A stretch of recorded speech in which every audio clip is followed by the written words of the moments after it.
नमस्कार दोस्तों, सभी लोगों का स्वागत है आपके अपने चैनल भारतीय ब्लॉगर पर। जिस प्रकार से जगन्नाथ मंदिर से हम लोगों को संकेत मिले थे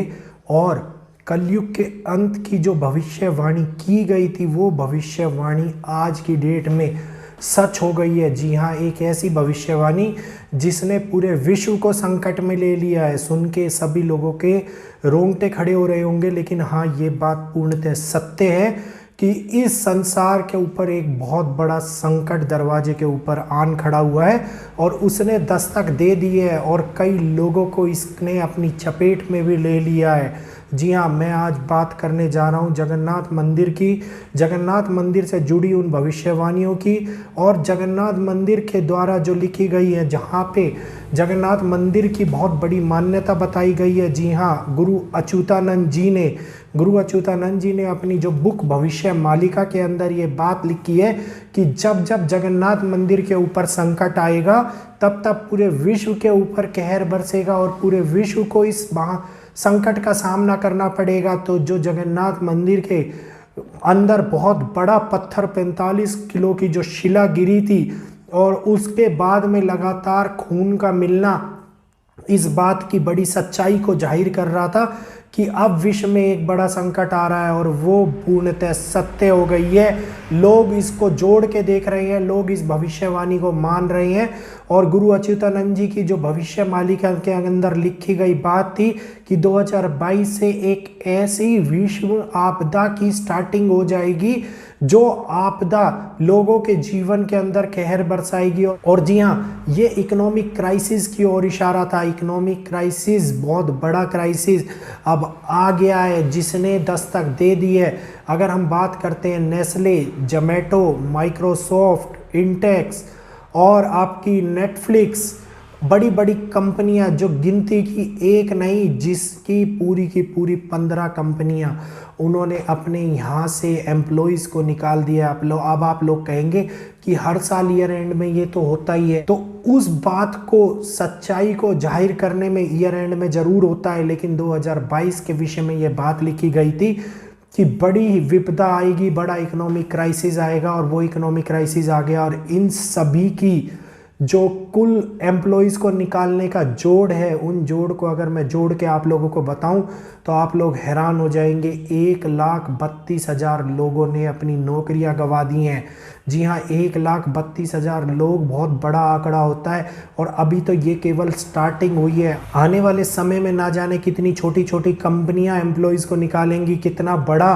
भयंकर आपदा हम लोगों के सामने आएगी और जिन लोगों को नौकरी गंवाने का सामना करना पड़ा है उनका जीवन यापन कैसे होगा। ये जो बेरोजगारी है वो बेरोजगारी बढ़ती चली जाएगी और बड़ी विपदा हम लोगों की चौखट के ऊपर आन खड़ी हुई है और ये अभी बढ़ने वाली है। चंद्र ग्रहण के बाद से जो शुरुआत बताई गई थी उसने दस्तक दे दी है और दरवाज़ा खोल के अब वो हमारे घरों के अंदर घुस गई है। तो जीवन यापन करने के लिए लोगों को जो सोचना समझना नहीं पड़ रहा था, हर महीने की सैलरी उनके घर में आ रही थी, अब वो कठिनाइयों का सामना करेंगे। परिस्थितियां इतनी गंभीर हो जाएंगी कि बहुत सारे देशों में तो लोगों को भुखमरी का सामना भी करना पड़ेगा और ये भुखमरी इस कगार पर पहुंच जाएगी, लोग पता नहीं क्या क्या खाने को मजबूर हो जाएंगे और आने वाला समय यही बातें दर्शा रहा है। और इसके बाद में इसकी पुष्टि करने के लिए जो वर्ल्ड इकोनॉमिक संगठन है उसने भी इस बात की पुष्टि कर दी है, भारत के आरबीआई ने भी इस बात की पुष्टि कर दी है।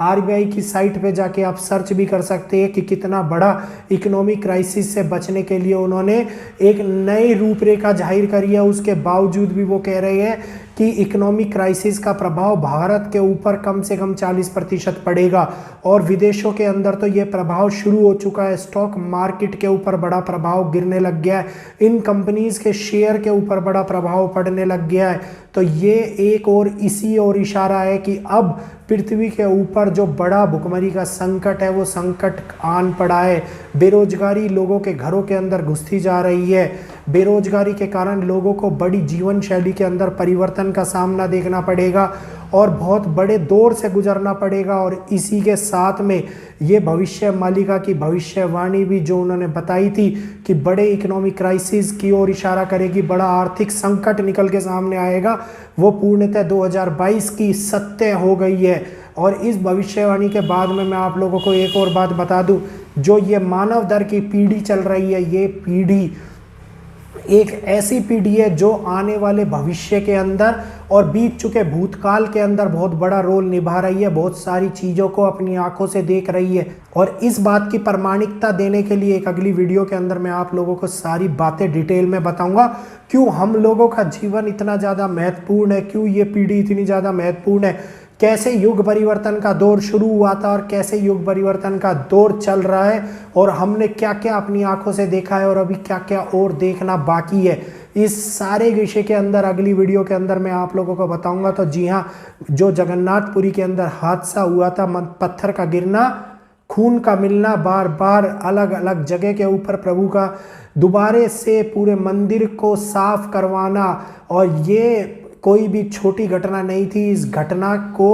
आज की डेट में जो भविष्य मालिका से जोड़ के देखा गया, इकोनॉमिक क्राइसिस से जोड़ के देखा गया, वो घटना सत्य हो गई है और सभी लोगों को इसका सामना करना पड़ा है। तो आने वाला समय क्या और भी ज़्यादा कहर बन के टूटेगा? क्या आने वाले समय के अंदर लोगों के जीवन में बड़ा बदलाव होने वाला है, या आने वाला समय ऐसा समय है कि किसान खेती करना बंद कर देंगे, बड़े भूकंप एक नया रूप दे देंगे और जगह जगह के ऊपर प्रकृति अपना कहर बरसाएगी और मनुष्य उसको अपनी आंखों से होता हुआ देखेगा। तो ये सारी घटनाएं एक के बाद एक सत्य होती चली जाएंगी और जीवन को बदलने का कार्य करती जाएंगी, और एक नई युग का जो स्टार्टिंग होने वाली है, जो 10,000 साल के लिए आएगा 2030 के बाद में, उस युग परिवर्तन की स्टार्टिंग हम लोगों को अपनी आंखों से देखी जाएगी। और एक नया नवनिर्माण का कार्य भी हम लोग अपने जीवन के अंदर करेंगे और अपनी प्रकृति के अंदर भी करेंगे, क्योंकि प्रकृति ने अब बदलाव का कार्य शुरू कर दिया है और वो मनुष्य के साथ साथ बदलाव कर रही है। और जिस टाइम